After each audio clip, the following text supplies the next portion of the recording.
Namo Bhagavate Vasudevaya. Reading from Srimad Bhagavatam, Canto 6, Chapter 8 and Text 19. Dvaipayano Bhagavan Aprabodhan Buddhastu Pashanda Gana Pramadhan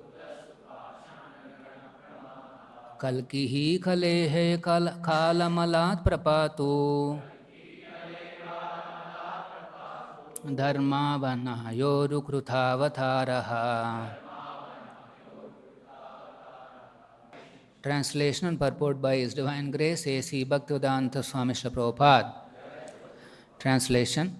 May the personality of Godhead in His incarnation as Vyasadeva protect me from all kinds of ignorance resulting from the absence of Vedic knowledge.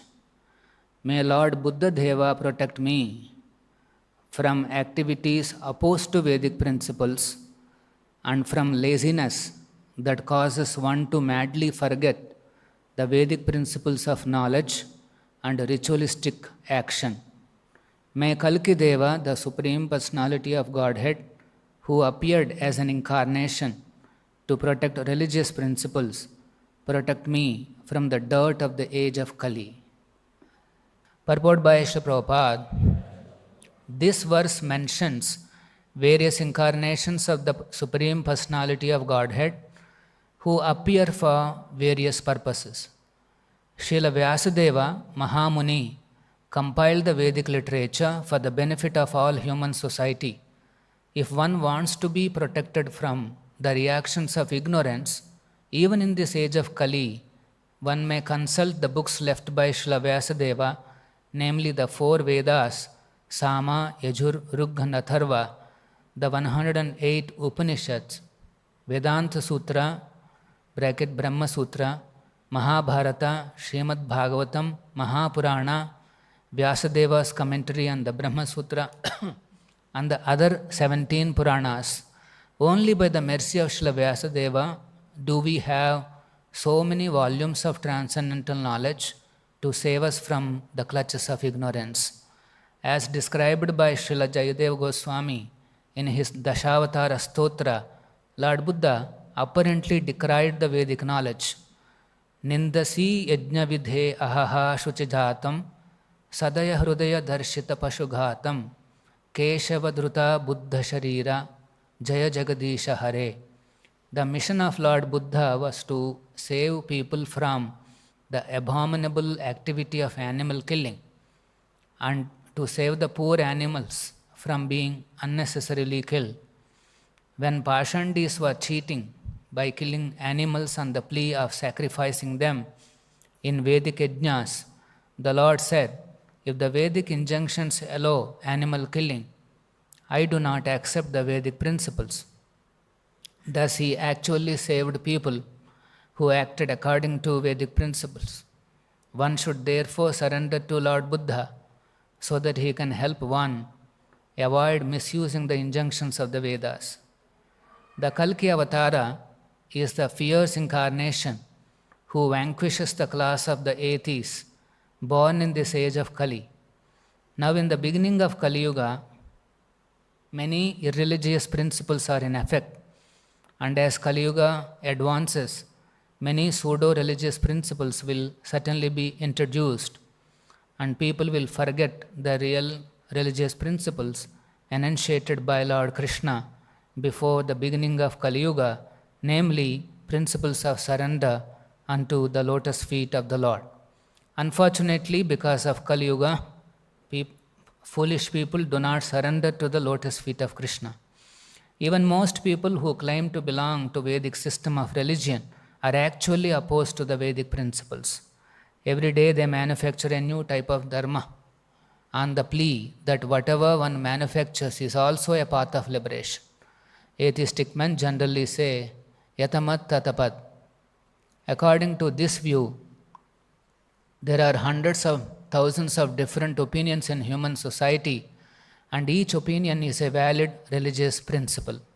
This philosophy of rascals has killed the religious principles mentioned in the Vedas, and such philosophies will become increasingly influential as Kali-yuga progresses.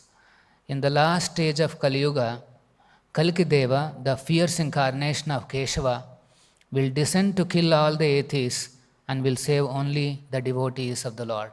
That's the Bhaktivedanta purport. So we are reading from the chapter title, The Narayana Kavacha Shield. This shield is given by one powerful demigod Brahmana, Vishwarupa, to the king Indra. So as part of that Narayana Kavacha, in this shloka, protection was sought from three incarnations. Dvaipayano Bhagavan Aprabodhat, to save oneself from the ignorance of not knowing the Vedic principles. Ignorance that is resulting from absence of Vedic knowledge. So here ignorance is defined as absence of Vedic knowledge. If somebody doesn't have B.Tech, M.Tech, B.A., C.A., K.A., KA, all those, it is not considered ignorance. Ignorance means if he doesn't know Vedic knowledge. He may be a simple person without any big degrees, but if he understands the Vedic principles, then he is in knowledge. Knowledge means this Brahma Vidya. The Brahma Vidya from the Vedas, from the Brahma Sutras. Jada Vidya is not considered as knowledge. But under the expert guidance of a spiritual master, the Jada Vidya can be dovetailed to advance in Krishna consciousness, but otherwise it is considered ignorance. Jada Vidya is simply ignorance. So, if we want protection from ignorance resulting from lack of Vedic knowledge, then one should seek protection from Dvaipayano Bhagavan. So, after gaining Vedic knowledge, some people try to misuse it. So, here it is recommended that if we want protection from misuse of Vedic knowledge, then Buddhastu Pashanda Gana Pramadhat, then one should take shelter of Lord Buddha so that he can be freed from this misuse. There are two things mentioned here, Prabhupada mentions. One is misuse and one more is laziness. And forget the Vedic principles, forget to apply the Vedic principles. So in such scenarios, Buddha, seeking Buddha's protection. And then, Kalki Kale Kalamalat Prapatu. There is one more category, they try to manufacture Vedic principles in the name of Vedic principles. Nobody can manufacture, but they'll manufacture some path and they will say this is also a Vedic path, a Vedic principle. To save ourselves from such manufacturing agencies, it is said here, Kalki Kale Kalamalat Prapatu. One should seek protection from Kalki avatar. So you can see there are three incarnations safeguarding the Vedic principles, the religious principles which are described in the Vedic knowledge. It is mentioned in Bhagavatam, Lokasya ajanato. The world doesn't know these Vedic principles. What are these Vedic principles? Actually, Lord Chaitanya Mahaprabhu has simplified the understanding of this Vedic knowledge. He says the entire Vedic knowledge has only three divisions. That's all. The first division is known as the knowledge which will tell us who are we and who is God. And then the second section, it will tell you what is our relationship with the Supreme Lord. And the third section will tell you how to re-establish that relationship.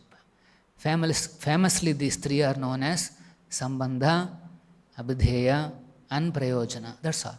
Entire Vedic knowledge is nothing but these three categories of knowledge. A human being has no other work than to simply understand his relation with the Supreme Personality of Godhead, Lord Sri Krishna, and continuously worry about how to re-establish my relationship. So when Vyasadeva was contemplating on the absolute truth, he saw Krishna along with all his energies. And he also saw Krishna's incarnations, various amshas. Krishna has two kinds of amshas, Swa-amsha and Vibhinna-amsha. So Vyasadeva saw all this, and he also saw how the Vibhinna-amshas are actually suffering various miseries in this material world. And he saw that those miseries are superfluous. Superfluous means they are actually not deeply experienceable. They are not actually touching the soul. It is like an experience in a dream, superfluous. So Vyasadeva thought, if I can establish the supremacy of the Supreme Personality of Godhead and establish the supremacy of pure devotional service to Krishna, then the superfluous miseries of the living entities can be mitigated. With that intention, he gave Satvata Samhitam. He gave the Satvata Samhitas. Pancharatras are also called Satvata Samhitas, but most important Satvata Samhita that he gave is the Srimad Bhagavatam. If the Vedic knowledge is compared to a tree, it's a kalpa vruksha of knowledge. All divisions of knowledge is present in that. And if you see, interestingly, a tree, that's how the knowledge is always organized as a tree. This organization is visible even in our brains, in our minds. The knowledge is always organized as a tree. Modern people call it as mind maps, but actually the knowledge should always be organized as a tree. And what is the root of this knowledge? If the root of knowledge is Krishna, then the tree that is been built up in our mind or in our brain, that is considered proper knowledge. That is called Brahma Vidya. If Krishna is not there in the root, and then you study some little branch here and there, that is Jada Vidya. So this Vedic knowledge, which is compared to a tree, has a ripened fruit, and that is Srimad Bhagavatam. A very magnanimous contribution of Vyasadeva is that he wrote Srimad Bhagavatam for all of us. And even more magnanimous contribution is from Prabhupada, who made this Bhagavatam available to us. Available to us means fools and rascals. Available to all of us in an easily understandable language, and depicting all his ecstasies in his writings. Prabhupada said his words are his ecstasies. They are all Sachidananda. So when we read Bhagavatam written by Prabhupada, there is a rain, there is a flood of Sachidananda into our consciousness. One letter is raining of love of Krishna. This is Bhagavatam. So, Prabhupada, on the order of his spiritual master, he has given this wonderful knowledge in the form of so many books. And that too, he has written those books in a foreign language called English. Sanskrit to English is actually not easy.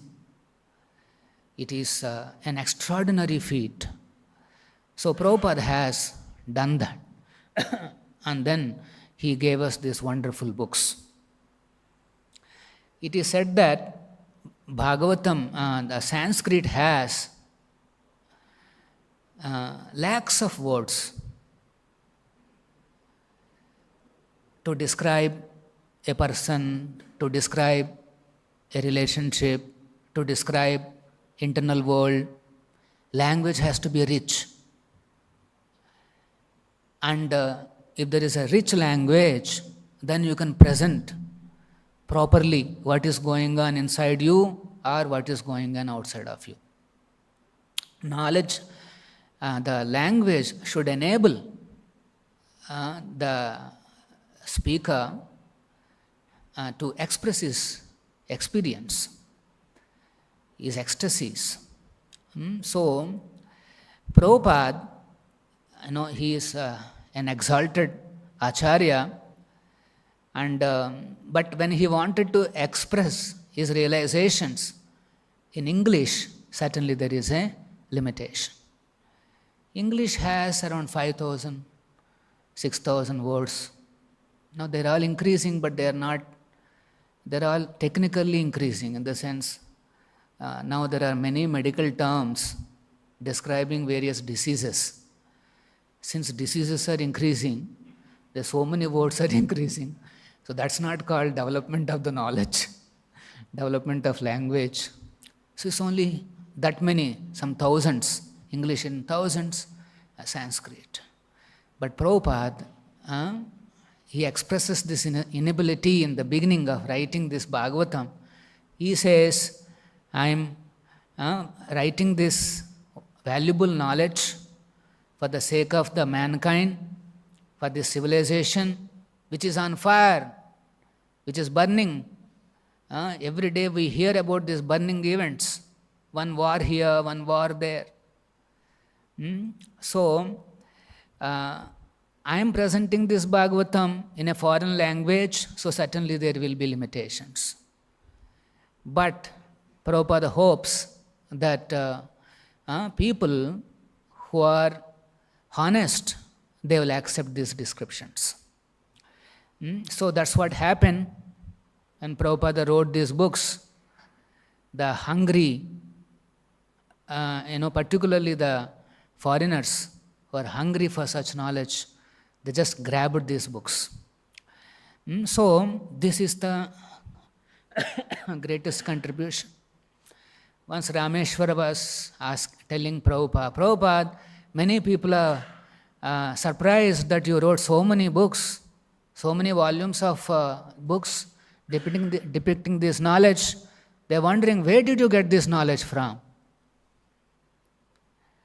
They also said, even our God brothers could not write many books. Prabhupada says, yes, they tried to write some books, but then they passed away halfway through. Nobody could complete. And then, so again Rameshwar says, everybody is really surprised that, you know so much of knowledge. They're all wondering, how did you get this knowledge? And Prabhupada says, these are not my books. These are written by Vyasadeva. These are the books. This knowledge is coming from Vyasadeva. So Prabhupada always gave credit to his spiritual master, to Vyasadeva and to Krishna for these wonderful books. So, Vedic knowledge is evidence by itself. We should not look for proving Vedic statements. Modern mind is so diseased. When we hear something, we immediately try to find a proof for it. We wanted to understand, we want to arrive at some kind of a proof. But actually, Vedic statements are not like that. When a Vedic statement is made, that itself is an evidence. There is no need of any proof. You need not have to search for some other proof. From the scientific field or some other field, we try to bring some arguments to prove this Vedic statement. No, that is not the proper way of understanding this Vedic knowledge. So, Vyasadeva, who is incarnation of Krishna, he himself given this knowledge. Anybody who becomes absorbed in this knowledge, so then he is saved from the ignorance. So one may say, what is the problem with ignorance? Let me live in ignorance. But the problem with ignorance is, it will get you miseries. Why people suffer in this world? Only because of ignorance. Let us say we have some suffering in our body or in our mind or somewhere. It means there is an ignorance. Some aspect we have not connected it to Krishna. Some aspect we are dealing separately from Krishna. We are not understanding how to connect it to the Lord, so we are suffering. Anything that you don't connect it to Krishna, it will haunt you. It will come back to you as a misery. So that's why the tree of knowledge that we are building up has to get connected to the root, that is Krishna. So this is Dvaipayana Mahamuni's contribution. And his representative is Prabhupada. And his asana is Vyasasana. And then whatever he speaks absolute truth. So, after receiving that knowledge, there is a pramadha, that means laziness, in understanding this truth. Chaitanya Charitamrita author Krishnadas Kaviraj Maharaj, he also warns against this laziness. Let us say you received this knowledge. Nahi kare alas. Don't be lazy in understanding the Siddhanta. One should be very eager to understand conclusions, conclusive truths of our Gaudiya Parampara, the Siddhanta of our Parampara. One should be very, very eager. One should not be lazy. The devotees who are coming in contact with Krishna consciousness movement, they are all intelligent, because unless one is intelligent, he will not come to the point of rendering service to Krishna. All the devotees, they have come to this movement by reading Srila Prabhupada books, by coming in contact with books. Of course, many of us initially began our journey as Prasadam Bhaktas, but slowly we started reading Prabhupada books. Prabhupada books are easily understandable after you eat prasad and after you chant Hare Krishna. Once you chant Hare Krishna, little bit cleansing happens. And then Vidya Vadu Jivanam, that very chanting will become life of all the Vidya. Vidya Vadu Jivanam. Chanting is the basis. It is a jivana, life of all the knowledge. If you want to keep the knowledge in life, then chanting is important. That is the Vidya Vadu Jivanam. Once you have the knowledge, proper conclusions in the mind, and you are trying to practice them in your day-to-day life, then Shreha Kairava Chandrika Vitaranam, then auspiciousness will increase in our lives. We will not be disturbed by these anardhas. Anardhopa samam shakshat bhakti yogam adokshaje. Actually, the process that Prabhupada has introduced is complete and consistent. The process that Prabhupada has introduced, the knowledge that he has given, is complete and consistent. And nothing else we have to look at. By the way, the other day I was reading something. I came across, there is one theorem in mathematics. It is called Gödel's theorem of incompleteness. One mathematician proved that the mathematics is not complete and consistent, whereas Prabhupada's books and knowledge is complete and consistent. Now you can see the value. So mathematicians themselves proved that mathematics is incomplete.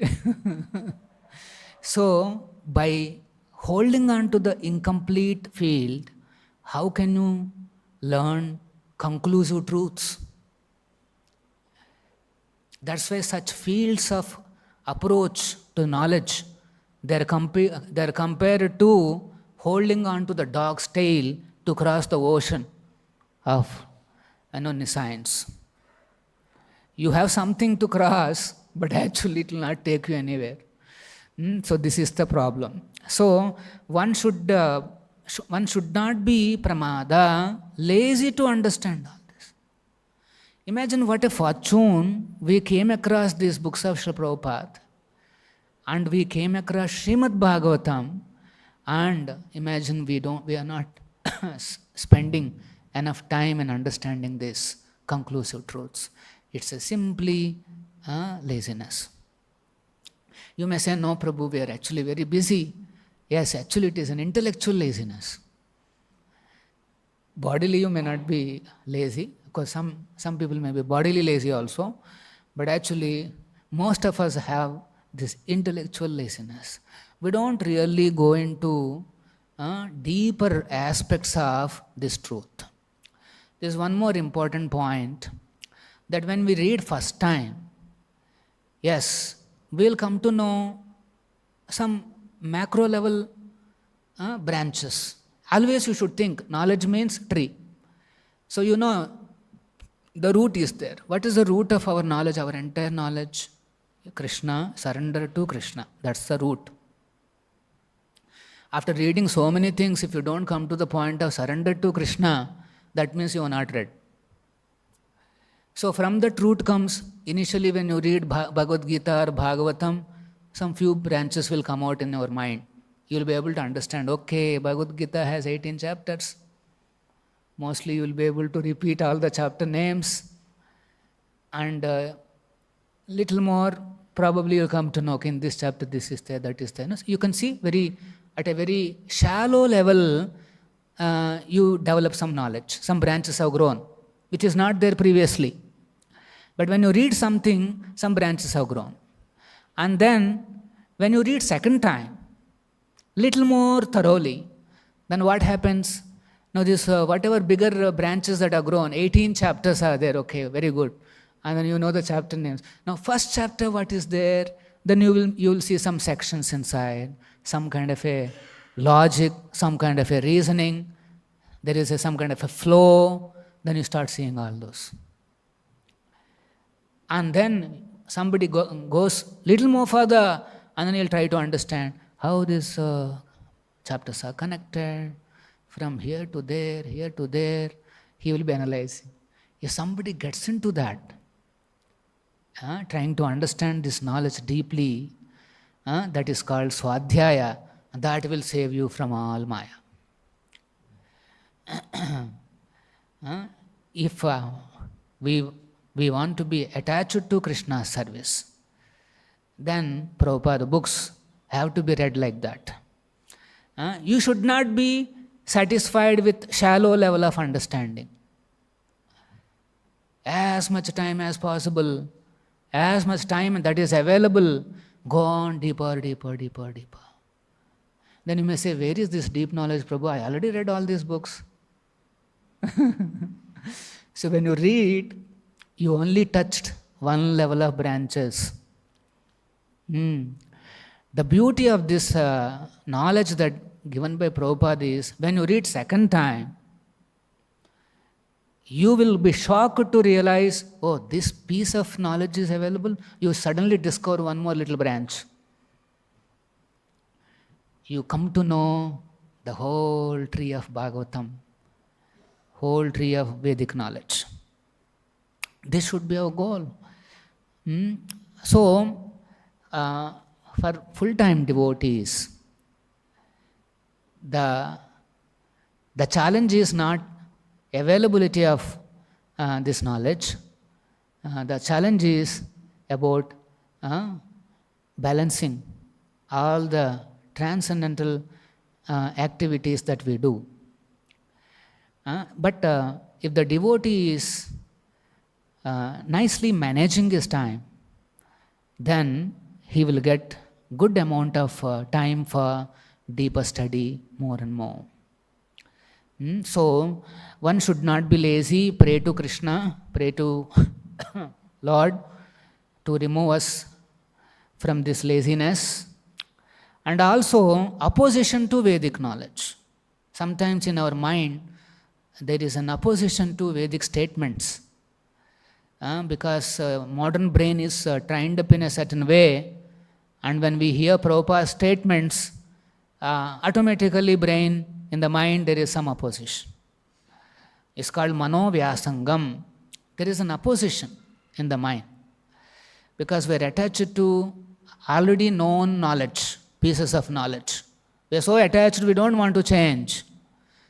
In that angle also, we need blessings of Krishna to protect us from this laziness and this opposition. Buddhastu pashandagana pramada, then Kalki kale kalamalat. Prabhupada is saying Kalki is a fierce incarnation. Now we have imagine, but of course he is supposed to come only in the end of the Kali-yuga. But we see some so-called Kalki avatar has come, he peacefully sits, and then there is a marriage ceremony, Abhisheka, and you can touch his feet, but you have to pay 1 lakh. You may be Pashandi, but you can touch. Kalki is not going to be like that. It's a fierce incarnation. He's not going to receive Abhishekas and all. Everybody is Pashandi by then. Simply kills everybody. So, we need protection from these philosophies. Already we are seeing there are so many, the so-called philosophical paths are created in India. Actually, India is not only hub of IT, it is also hub of all these philosophical paths. If you want incarnations, available.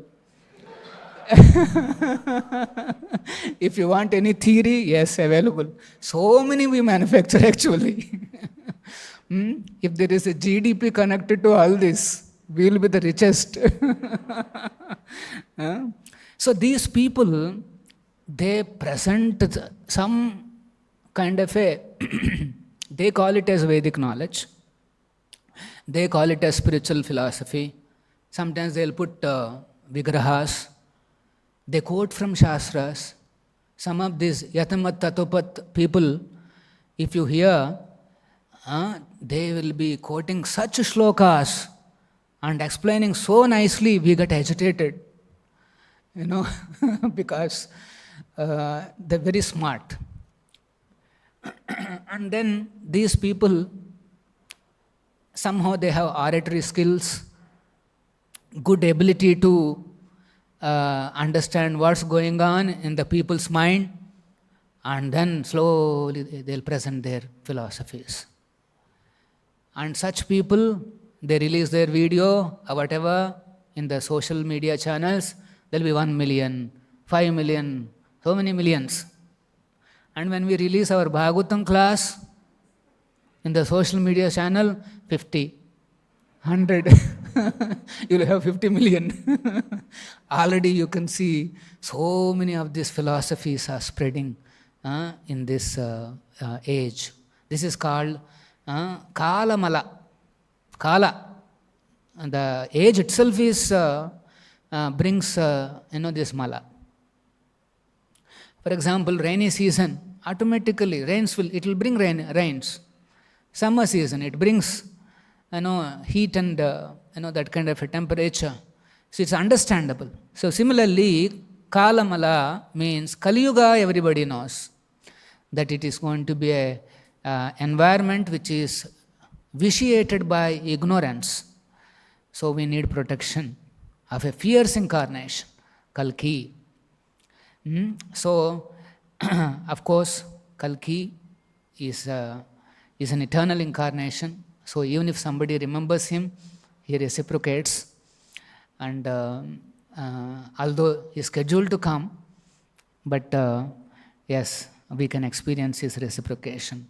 Dharmavanayoru krutavatara. So, of course, in Bhagavatam, we hear the seeking protection from these various incarnations. We may also find many mantras like Narayana Kavacha here, and say Om Namo Bhagavate Vasudevaya in Dhruva's pastime.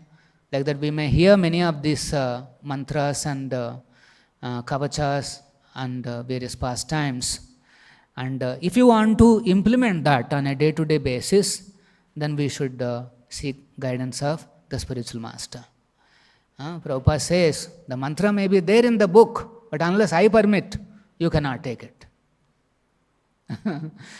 So the mantra that Prabhupada gave is Hare Krishna, Krishna Krishna, Hare Hare, Hare Rama, Rama Rama. Hare. But then these pastimes which are described, that will give us encouragement in developing our relationship with the Lord. One should think always about Krishna's service in terms of his relationship. That is the simplest way of understanding philosophy. Your calculation should be rasa calculations, not intellectual. What is this rasa? This is about relational calculations. The Lord is present. I am his eternal servant. Oh, my Lord is so great. This thinking, my Lord is so great. See how wonderfully he has come in the form of Dvaipayana. He gave this knowledge. How he comes as Kalki and then he kills all the atheists. Same son of Nanda Maharaj, he comes as Buddha in order to establish the right use of the Vedic principles. A devotee thinks in terms of that relation. My Lord is so great. My Master is so wonderful. And he relates with the spiritual master as the spiritual father. Devotees should feel my father. Prabhupada as our spiritual father. So if you start calculating in terms of the relational dynamics, then whole philosophy will be very easily understandable. And those relational dynamics will be evident to us as we go on handling those dynamics within the Vaishnava community. If you can handle these relational dynamics with the parts and parcels, you can handle the Supreme Lord and how to deal with him by the transparent media of the spiritual master, Prabhupada. So, the day-to-day, these relational dynamics among the Vaishnavas is a great opportunity to learn these sensitivities. Krishna is supremely sensitive, living being, supreme personality, supremely sensitive.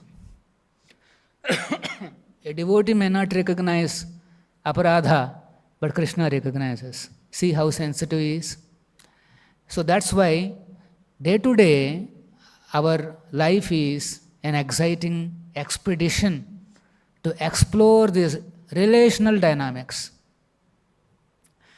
And if you can relate nicely, that's where the pleasure is. You can enjoy in the association of Krishna means you can enjoy in this relational dealing with the Lord. That is called pleasure. We're not talking about gross pleasures. It's always about relational pleasure. Rasa.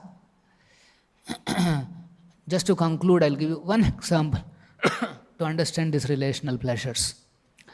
I remember in childhood, from our town to Tirupati, it takes 48 hours straight, because those days it says steam locomotives.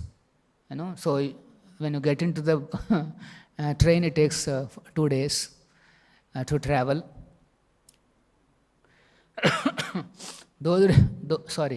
So when my parents decide to go,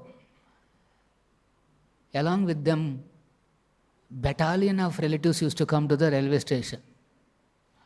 From mother side, so many. From the father side, so many. And the whole platform is filled with all these people. Only two people are climbing, but there will be hundreds around. We were children. And they're getting into the train. All the ladies are telling my mother how to take care of the children during the journey. So you should not be like this, you should not be like that. My mother is saying, yes, yes. Then one more lady comes and gives one more angle. No, like this they will do. They'll run away, they'll go away. You should be like that. I'm okay. That is one side. On the other side, the men are telling father, some do's and don'ts, how to deal. Sometimes night time, don't get down, close the windows, close the doors, thieves will be there. All those things they are telling. And then we all, we children, we're already running around. We're exploring the bogie. And then parents got into the, this thing. And then till the train disappeared from the sight, they're all waving their hands. Like this, they're waving their hands. And each one brought dabbas of, not prasadam, dabbas of food to eat in the train. And when we sat there, then opposite, there are other, families. And 2 days' time, nobody can do anything, they cannot get down, no mobiles. So everybody used to relate with others. They say, Ekkanundanti meeru, like that it will start. And then everybody will be discussing their, all those issues. Meanwhile, children are running here, there. Then some popcorn or some papadi or something will come, and we all say, no, we want. So, no, that is not good. We have no dabbas. No, we want. This is called relational pleasures. Relation, between people. Relation as what? Relation as father, relation as mother, relation as a child, relation as a relative, as some kind of a known people. So many relations we see. So that kind of a relationship, relational pleasure, we have to aim in this Vaishnava society. My seniors, and how some Vaishnava is coming from some other temple, and Prabhupada's Leelas, and Acharya's Leelas. I belong to that family. My family is not ordinary. I belong to such families, exalted Vaishnava Acharyas, and I belong to that family. My father, grandfather is also there. We have great-grandfather is also there. Yes, we should not think father means not here. So, you develop that relational intelligence. They are already there. Just that you have to improve our this relational intelligence. That is called consciousness. Krishna consciousness means be conscious that Lord is there. In the day-to-day life, in our services, every time, if you become conscious that as Krishna is, the son of Nanda Maharaj is. Where? Here. He is there. And where are we? We are in the servant quarters. Led by Guru Ashrama. And we are serving the deities. It's a very personal, a personal dynamics. Bhakti is not some kind of mental, impersonal calculations. Personal dynamics. So learn this, and then we will be blessed in understanding deeper aspects of this rasa, this relational interactions. I'll stop here. Any questions?